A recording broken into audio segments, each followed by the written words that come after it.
Hello, and thank you for joining us for another edition of Optima's EPL Bite-Sized Learning Series.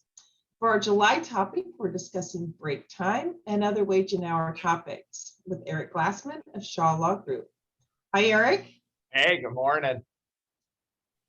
Eric has a wealth of employment practices experience and knowledge, and I encourage you to click on the Shaw Law Group link in the announcement you received to read all about him and the entire Shaw Law Group practice.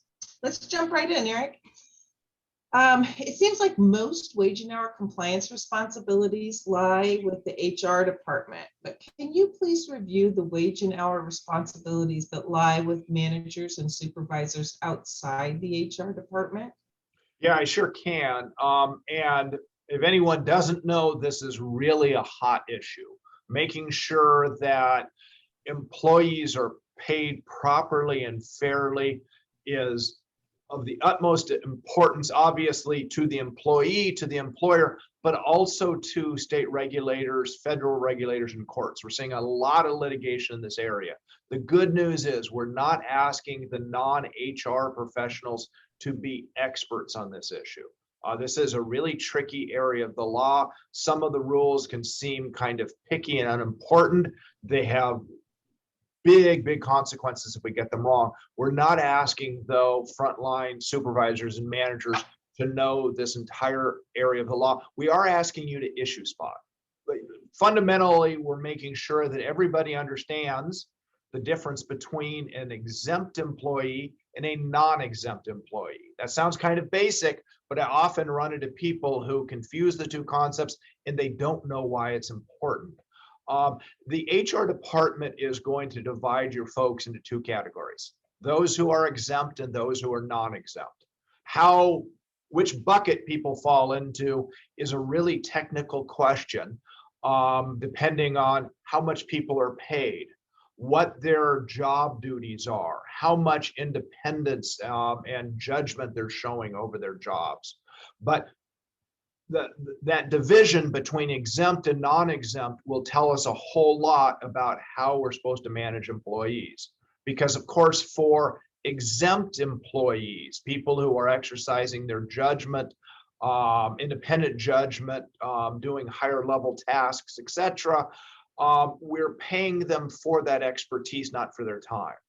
For non-exempt employees, that is the rest of us, the non-managerial type, the non-IT experts, etc., we're paying people not so much for high-level completion of tasks and projects, but instead for their time.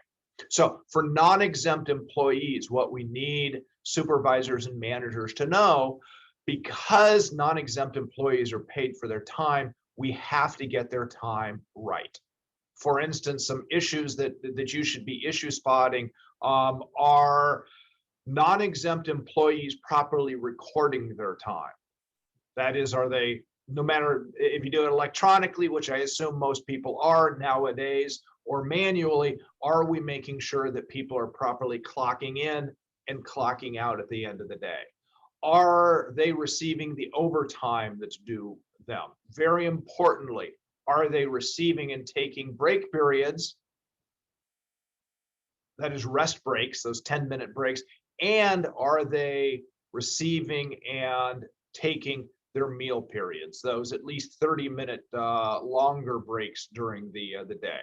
So as managers, we're just making sure that our people are monitoring their time, taking what's allowed them under the law. Okay. And then regarding those meal and break issues for the non-exempt employees, a lot of hospitals and long-term care organizations deal with meal and break waivers. What do managers and supervisors need to know to avoid trouble when it comes to meal and break waivers? And you're absolutely right, Melly. Waivers are a huge issue in the healthcare industry, more so than in other industries. And if you're wondering why, it's simply because people in healthcare tend to work longer shifts, right? Most of us are working, 8-hour shifts. Meal periods are not so important. Everybody's taking one meal period during an 8-hour shift. The healthcare industry is exempt from some of the waiver laws. So let's just kind of review them very briefly. First of all, those rest periods, right? People's entitlement to get a 10-minute paid break for every 4 hours or fraction therefore of, I won't get you in the weeds, but basically we get 10 minutes of paid time for every 4 hours we work. Those are not waivable. You can't sign away your right to have a break. You're entitled to that break. So with those 10-minute periods, we need to make sure that our people, first of all, are not clocking out. This is paid time. They're during that break, they're relieved of all of their duties. No fair for us as supervisors and managers to keep interrupting somebody's break. If we do need to interrupt somebody's break, we extend their break time. We leave them alone during that period. We reset it if necessary. If we can't give somebody a break, we alert HR, and there's a way to pay them a break premium. We'll talk about that, right? But breaks they need to get. Meal periods, which sometimes people call lunch times, in contrast, can be waived. In the healthcare industry, for most people, right? If you're uncertain on this, check with your HR. For most people in the healthcare industry, they are capable, they're allowed to waive one meal period, even if their shift extends beyond 12 hours, right? So people in non-healthcare industry, if they work 8 hours, they get one break, or if they work beyond 8 hours, they get 2 breaks. Healthcare, as long as we have a written waiver on file, they can waive. They still have to have one, even if they work at a prolonged shift. So what's important is making sure that we have those waivers on file. Remember that even with meal periods, we need to leave people alone, right? Or I should say, especially with meal periods, it's their time. This is unpaid time. They need to clock in. They need to clock out during that time. They need to take their time. They need to be left alone. Okay. I'm just curious, typically are the waivers held in at the departmental level, or are those waivers held at the HR level? Or usually at the HR. Usually at the HR level. Usually HR is communicating with the department to make clear who has a waiver and who doesn't. Right. Okay. Thank you. So again, in healthcare, often healthcare providers are on call. Can you share a little bit about wage and hour considerations managers need to be aware of with their on-call personnel? So I'm only smiling because this is another really tricky area, Millie, that HR teams spend a lot of time making sure that they get right. Payment of people, making sure that people are paid properly, is not typically a function of a frontline supervisor or manager. We leave it to the HR team, but I just want to make sure that people have an understanding with how the law works when it comes to an employee that's on call, right? Big concern with on-call employees is making sure that they're being paid properly. It's a complicated set of laws, but stated simply, if being on call restricts an employee's freedom of movement, right? That is, I can't go to the mall that day. I can't go visit my relatives. I need to stay put. I need to be pretty close by in case I need to come in. The law says that kind of on call duty needs to be paid. Not necessarily at the employee's regular rate.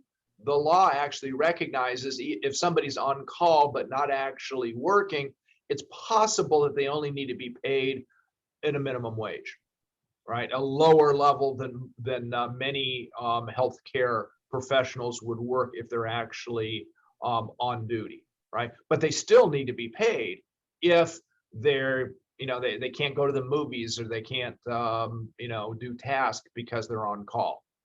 Once they're actually put on call, somebody, says, hey, we need you, then obviously they're going to be paid at their normal rate of pay. If somebody is on call, but it's mostly theoretical, you go do whatever you want to. You want to go to the river and go swimming over the summer, that's totally fine with us. Maybe there isn't an obligation to pay that employee for being on call. But again, that's an HR function. Okay. So I guess the big takeaway for frontline supervisors and managers, realize there is an obligation to pay people, and that the obligation to pay them at their normal rate is going to kick in whenever we disturb them, even on call, right? So, I need to call my employee and I need to check with them about care that they provided to somebody yesterday. Well, we've just taken them on call, and they're now doing their normal job duties, right? So we need to make sure that people are properly segregating their time between on call and actually on duty, because for most employees, they're going to be paid differently depending on the organization. So, what might be the, if we haven't already discussed them, are there any important wage and hour best practices non-HR managers and supervisors can implement to prevent wage and hour claims?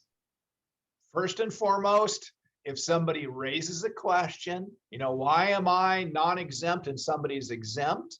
Or, I didn't get paid, boss, what the heck's going on? Get them to HR, right?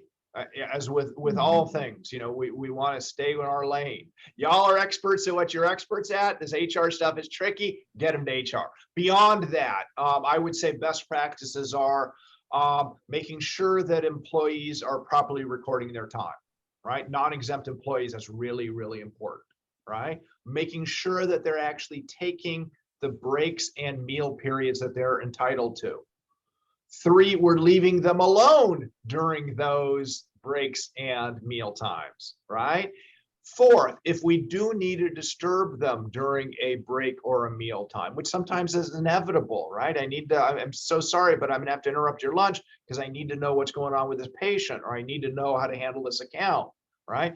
If we need to bug them during their break or their meal period, we either reset the break, hey, just go ahead and take your break starting now. Let's do a re-over. Or if we've so violated their break or we can't reset it, we need to alert HR, because there is a mechanism in California in which we can pay them a premium, which is 1 hour at their regular rate, to make up for any lost break or meal period. I won't get into the weeds, but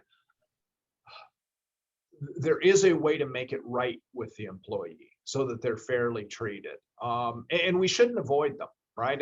These premiums, there's a mechanism, much like overtime, right? If we need somebody to work, for instance, beyond a 12-hour shift, we're going to pay them overtime. That's totally fine. It's the cost of doing business. If we run into a crisis and we can't give somebody a meal period, through paying them a premium, there is a way to cure that, to make the employee whole. We don't want to do that on a constant basis, right? We, for instance, don't want to develop a practice of, my employees are never going to take their meal periods. Instead, I'm just going to give them a 1 hour premium. That's not how these laws were designed to work. It's for the exception. But know that exception does work, but you have to communicate that to HR, because the HR people are only going to know that a employee missed their lunch if you or the employee tell them, right? I think those are my general thoughts on this, Millie. Okay, great. Thank you very much for your insight. I know this is an important topic, and I know that it can be very, very expensive to when the wage and hour claims come in. So I think it's good to highlight these things, and I hope that the recording is helpful to our viewers. Thanks so much, Eric. We'll see you again next month. Bye. Sounds good. Thank you.